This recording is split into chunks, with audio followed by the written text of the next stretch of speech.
10월 10일 월요일 진실, 거짓말, 오해. 2018년 야구 시즌에 시카고 컵스 코치가 더가웃 옆에 앉아있는 소년에게 야구공을 주려고 공을 던졌지만 어떤 한 남자가 그 공을 잡아챘습니다. 이 영상이 순식간에 퍼지면서 뉴스 매체와 소셜미디어들은 그 남자의 행동을 비난했습니다. 하지만 이 영상을 봤던 사람들은 그 전후 사정을 알지 못했습니다. 초반에 이 남자가 파울 타구 공을 잡아서 소년에게 줬고 또다시 그쪽으로 오는 공들이 있으면 서로 나눠 갖기로 약속했던 것입니다. 안타깝게도 24시간이 지나서야 이런 사실이 알려졌습니다.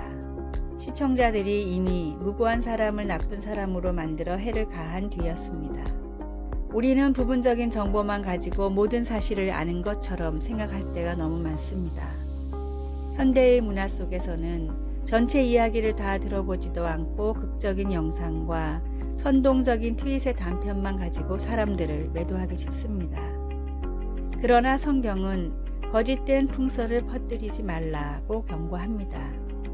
비난하기 전에 가능한 모든 노력을 다해 진실을 확인해야 하며 거짓말에 동참하지 않도록 해야 합니다. 우리는 감시자 정신이 발동하거나 열정이 불붙어 심판의 물결이 요동칠 때마다 조심해야 하며 다수를 따라 악을 행하지 않도록 우리 스스로를 지켜야 합니다. 예수님을 믿는 우리가 거짓된 풍설을 퍼뜨리지 않도록 하나님께서 도와주시기를 간구합니다. 우리가 지혜를 드러내고 오직 진실만을 말하도록 하나님께서 우리에게 필요한 것들을 공급해 주시기를 소원합니다.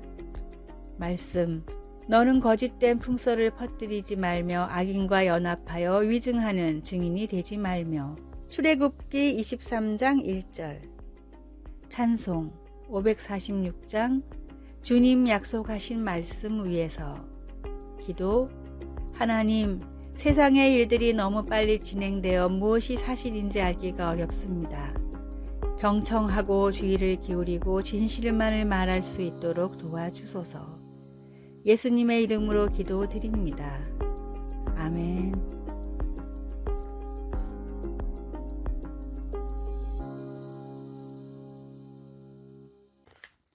(10월 11일) 화요일. 노력으로 전달되는 사랑. 영국 브렌트 우드 지역은 다양한 이민자들이 모여 사는 우범지대로 유명합니다.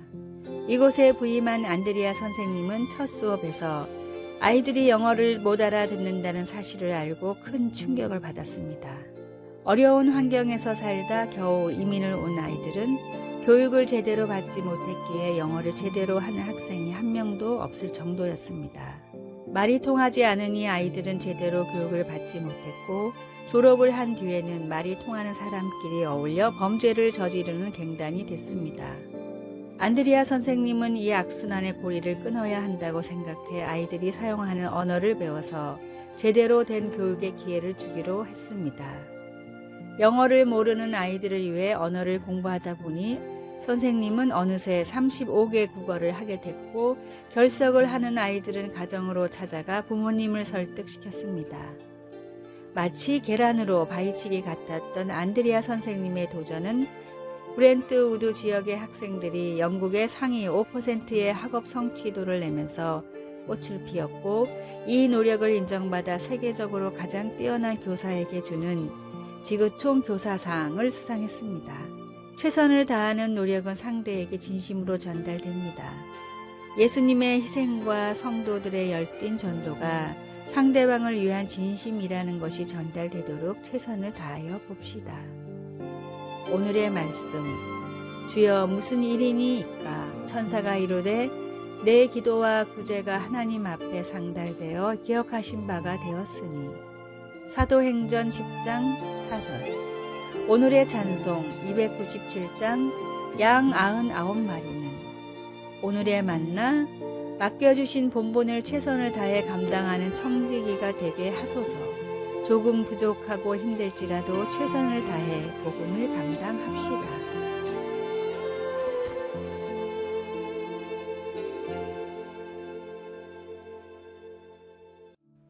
(10월 12일) 수요일. 하나님은 잘 들으십니다. 가정에서 사용하는 스마트 기기들에 내재되어 있는 음성 보조 장치는 가끔씩 우리가 하는 말을 잘못 알아듣습니다. 6살 된 어린아이가 집에 있는 새로운 기기에 대고 과자와 인형집에 대해 얘기했는데 나중에 아이 엄마는 과자와 인형집이 배달되고 있다는 이메일을 받았습니다. 런던의 어떤 가정에서는 주인이 온라인으로 물건을 사본 적이 전혀 없었는데 말하는 앵무새가 주인 모르게 금으로 된 선물 박스 패키지를 주문한 일도 있었습니다. 또 어떤 사람은 기기에게 거실 불을 켜라고 했더니 방은 없습니다 라는 대답을 들었습니다. 그러나 우리가 하나님께 이야기할 때 하나님이 그렇게 잘못 알아듣는 경우는 전혀 없습니다. 하나님께서 결코 혼동하지 않으시는 이유는 우리 마음을 우리보다 더 잘 아시기 때문입니다. 성령님은 우리의 마음을 살필 뿐만 아니라 하나님의 뜻도 이해하십니다. 바울 사도는 로마에 있는 교회들에게 하나님께서 우리를 성숙시켜 그분의 아들 예수님을 더욱 닮게 하겠다는 그분의 선한 목적을 이루시겠다고 약속하신다고 말했습니다. 우리의 연약함 때문에 우리가 성장하기 위해 무엇이 필요한지 모를 때조차도 성령님은 하나님의 뜻에 따라 우리를 위해 기도하십니다. 하나님께 어떤 말을 해야 할지 고민되고 무엇을 어떻게 기도해야 할지 모르겠습니까? 속마음을 진심으로 말해 보십시오. 성령님은 하나님의 목적을 이해하고 그것을 이루실 것입니다. 말씀, 우리가 알거니와 하나님을 사랑하는 자에게는 모든 것이 합력하여 선을 이루느니라. 로마서 8장 28절. 363장 내가 깊은 곳에서 기도, 하나님 감사합니다. 그런 하나님을 그리고 다른 많은 이유로 하나님을 사랑합니다. 제 생각을 하나님께 표현하면 하나님께서 이해하신다는 것을 믿을 수 있도록 도와주소서. 아멘.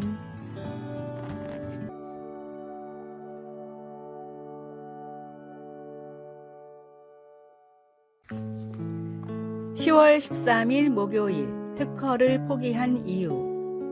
미국 시카고의 한 실험실에서 어떤 남자가 전선을 잡고 서 있었습니다. 주변에는 수많은 기자들이 카메라를 들고 있었는데 남자는 조수에게 전력 스위치를 올리라고 말했습니다. 조수가 스위치를 올리자 고주파 전기가 남자의 몸을 통과했고 기자들은 플래시를 커트리기 시작했습니다. 꽤 오랜 시간 몸에 전기를 흘려보냈지만 남자에겐 아무런 이상이 없었습니다. 다음날 신문에는 이런 기사가 대서특필됐습니다. 니콜라 테슬라, 에디슨과의 전류 전쟁에서 승리하다. 교류의 승리. 전기를 공급하는 방식을 놓고 에디슨과 신경전을 벌인 테슬라가 교류의 효율성과 더불어 안정성을 입증하며 완벽히 승리를 거둔 순간이었습니다. 테슬라는 이 발명으로 막대한 부를 축적할 수 있었으나 특허를 포기하며 교류를 인류에 도움이 될 시스템이 되도록 노력하겠다는 특허층의 약속만을 받아냈고 이로 인해 모든 나라가 교류를 쓸 수 있게 됐습니다. 가진 사람들의 폭력이 가난한 사람들에게 굴욕을 주는 세상이 아니라 과학의 산물이 인류의 윤택한 삶에 도움을 주길 바란다는 테슬라의 신념 때문이었습니다. 테슬라의 신념과 결단으로 세계가 전기를 편하게 쓸 수 있게 됐듯이 하나님의 아들이신 예수님의 낮아짐으로 우리가 죄와 심판에서 구원받을 수 있게 됐습니다.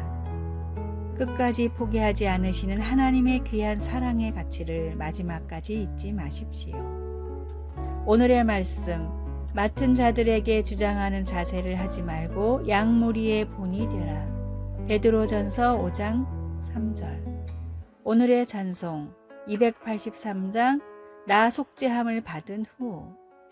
오늘의 만나 세상에서 가장 귀한 하나님의 사랑을 느끼며 살아가게 하소서. 독생자를 주실 정도로 나를 뜨겁게 사랑하신 주님을 높입시다.